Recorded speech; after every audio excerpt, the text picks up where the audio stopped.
Welcome to Channel AMAC, your insight to the Australian visa system.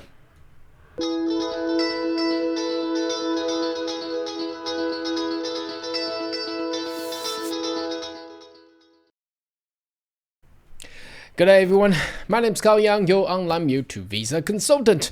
Are you interested in migrating to Australia? Why don't you consider subscribe to my channel and turn on the bell on the side so once more all the updates and news, you'll be the first one getting all the inside. Now today's video we'd like to discuss the birthright.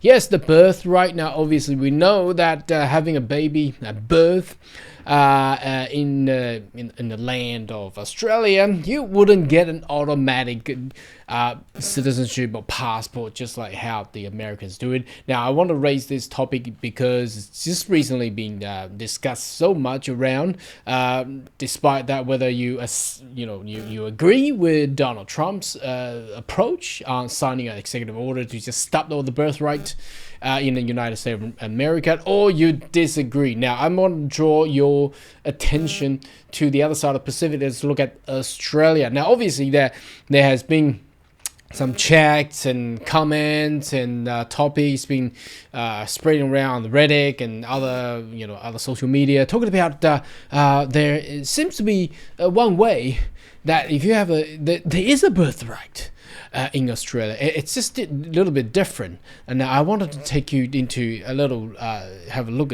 into how the Australians regulations and legislations actually form in regards to birthright. And some people is talking about, probably a lot of people have heard about this. If you have been staying in Australia for more than 10 years, you'll be able to get the citizenship. Is that right? Now let's jump in there and have a look. Now first thing I want to take you to the actual web page where it says permanent resident including New Zealand special category visa holder to become what? To become Australian citizen. Okay, by conferral. And also there's by birth. It's all the website that you can find. Now a lot of people have been, I don't know, not people, but some agents are trying to promote the idea to continue to stay, whether lawfully or unlawfully, continuously for 10 years in Australia. Then you'll be able to be conferred into Australian citizen. Now, is that correct? Now, and they are talking about this little tiny area down the bottom. Now, let me just move that over there. Now, just right there, if you can see that there, it says you may, it says you may, okay, already be an Australian citizen, eligible for evidence of Australian citizenship if you were born in Australia. So that says if you were born, and people has been taking, some agents has been taking the point where it says ordinarily resides in Australia throughout the first 10 years of your birth. So they did not really pay attention in detail where they talking about how they actually required to be. First of all, you need to be birth. That means your childhood, your babyhood, and your first 10 years of life, technically, practically, have been residing in Australia. Now, that's wonderful. But in today's 2025, can you imagine how hard that is going to be? First of all, you got to, where do you want the baby to be birthed? Usually you're at a hospital. And then you got to be registered. And when you get registered, the doctor, the nurses, the midwives is going to ask you, so, who are you? Where is your ID? Right?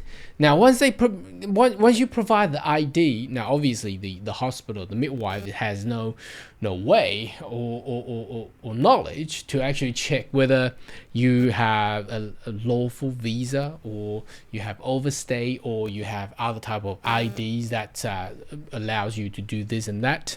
However, when you want to go through either the public or the private medical system nowadays, then obviously they will know you are unlawful. You don't have the right as the general Australian public, like the permanent residents and also the citizens, to actually enjoy the Medicare, the Medibank, whatever the private Medicare system that you have.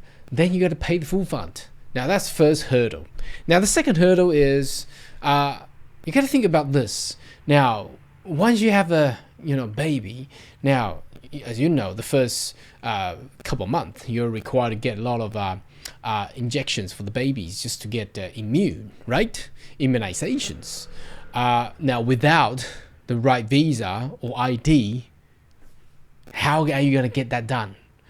Now, thirdly, once they grow to a certain stage, unless you have all the financials or the way that you can to raise the baby without immunization, without any registration, and you don't need the little one go to child care center, to the all these starting with the education, starting into the education system, the early childhood education system.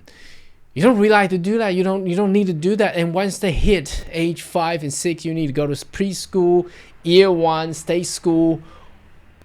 What are you gonna do? Are you just allowing your child not to, in Australia, it's mandatory and compulsory to get your child enrolled. Okay, you cannot just raise a child without going to school. So we're talking about the first 10 years. That's gonna be very, very hard for somebody to have a little baby, and I don't think any modern parents would like to do that. And imagine that 10 years, how are you gonna live there? You gotta rent a house or buy a house. You gotta still need an ID. You rent a house and you gotta get a car. You drive around, you buy stuff, you meet policemen and people like that, and they check your ID. How are you gonna survive 10 years without ID and with a baby in Australia? It's just not possible. It's not possible. So when we're talking about this, some people had asked me, and they said they had checked with other agents that not just baby, anyone who had been living in Australia for consecutive 10 years, they will be able to confer him to Australian citizen. Now that is totally incorrect. It's not correct. And the actual piece of legislation in the Citizenship Act we can see here is that the section 12 citizenship by birth, it reads about the 10-year things. It's here: a person born in Australia is an Australian citizen if and only if a parent of Australia is a citizen or permanent resident at the time the person is born, or the person is ordinarily, that means the baby, okay, resides in Australia throughout a period of 10 years beginning on the day of person is born. So how would that actually be happening in this scenario? Just put that up right up there. The only scenario I can think of this is that you come to Australia as an international student, just to start with. You study a bachelor degree and then you're married and you got a baby. All right, and you got a baby at the first year of uni. Okay, and then you take 3 or 4 years of uni, right? And then you continuously, so you obviously get visa, right? So you're eligible to have a baby there. Despite it's so costly if you only hold a student visa to have a baby.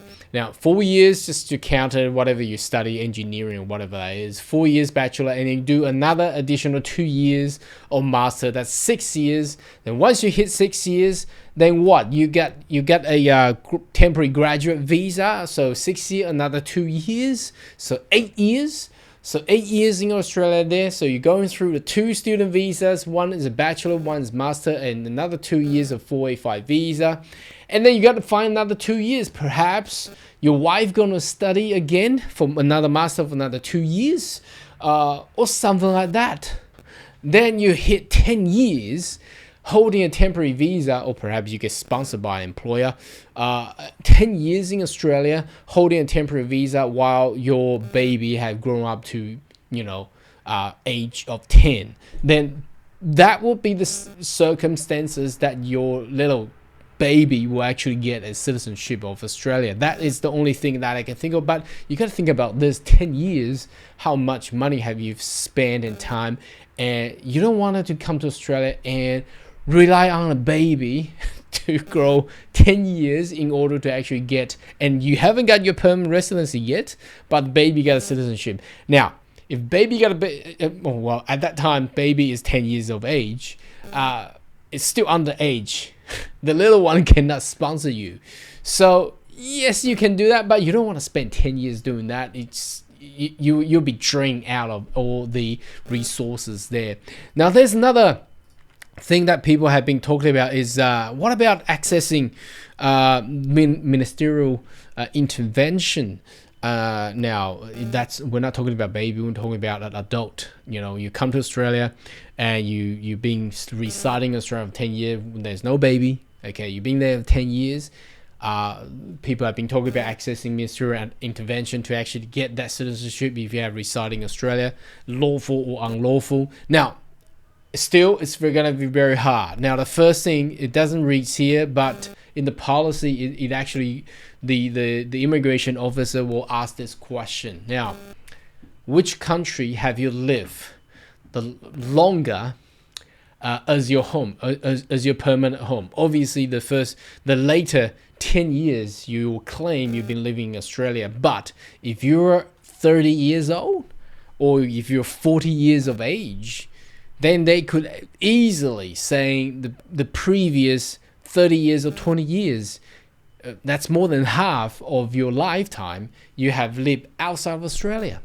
So Australia should not be called or be deemed to be your permanent home for your life. So that will be the way they will actually respond back to you. Now, the other thing they will, I don't know how they come out with this. Some agent will say, "Oh, you cannot return back home. There's a ID issue and blah blah blah." But look, this will more than likely to be like protection visa type of stuff, and it's actually in 2025. It's actually very hard unless your homeland is in war, civil war or something like that, or your country has, for example, recently and I think that some country recently in the civil war, they have changed over the government, so your passport or your ID is deemed to be invalid, so and you are unable to actually get another new ID. So that's the sort of circumstances that really consistent to this one. So other than that, I don't think there's any other way. So last but not least, just to say, staying or residing in Australia for 10 years, can you actually convert into Australian citizenship? The straight answer is no, unless you're a baby. But if you're a baby, you gotta look, I've just talked about going through 10 years life in Australia as a baby, and it's just too hard in a modern day, and I don't think anyone should actually plan for that 10 years to stay. Imagine you stay there temporarily. How much money have you spent just to get a visa? You might as well spend that money, get the right qualification, get the right job, man, and you get sponsored. You get sponsored 2 years later, you get permanent resident. Why bother get a baby and wait for 10 years? So, or perhaps you wanted to be unlawful and stay there for another 10 years just to, receiving some information from some agent telling you that staying in Australia 10 years can confirm to Australian citizenship. That is just not true. Anyway, should you have more question query, more than welcome to leave a comment right down below, and I'll see you next video. Goodbye.